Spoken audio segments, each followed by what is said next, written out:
একটা স্বস্তির ছবি, চোখে মুখে স্বস্তির ছাপ। মুশফিকুর রহিম দেশে ফিরলেন।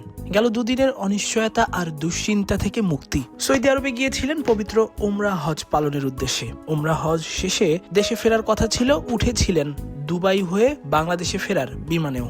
কিন্তু এরই মধ্যে শুরু হয়ে যায় ইরান ইসরায়েল যুদ্ধ। সেই যুদ্ধের কারণে মুশফিক দুবাইয়ের উদ্দেশ্যে রওনা দিয়েও আবারও তাকে নিয়ে বিমান ফিরে আসে সৌদি আরবের জেদ্দা বিমানবন্দরে। এরপর থেকে মুশফিকের গেল দুদিন কাটে অনিশ্চয়তায়।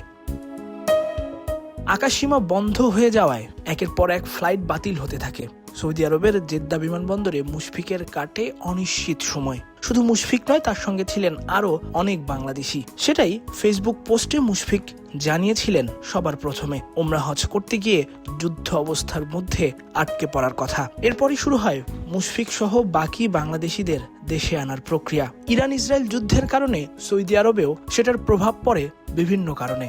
যে প্রভাব মুশফিকের ওপর পড়েছে বাংলাদেশিদের ওপরও।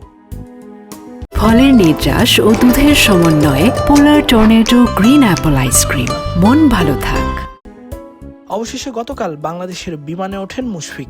নিজেই জানান বিমানে ওঠার খবর। সেই সাথে গেল 24 ঘন্টায় তার জন্য যারা দোয়া করেছে কিংবা বিভিন্নভাবে সাহায্য সহযোগিতা ও যোগাযোগ করেছে তাদের প্রতি জানান কৃতজ্ঞতা।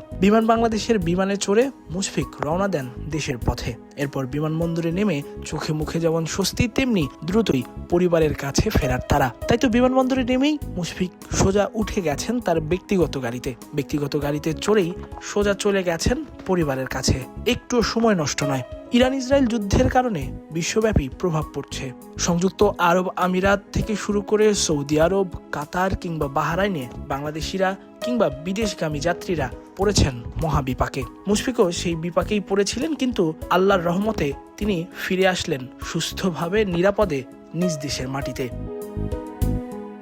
তাসফিক পলক, ক্রিক ফ্রেঞ্জি।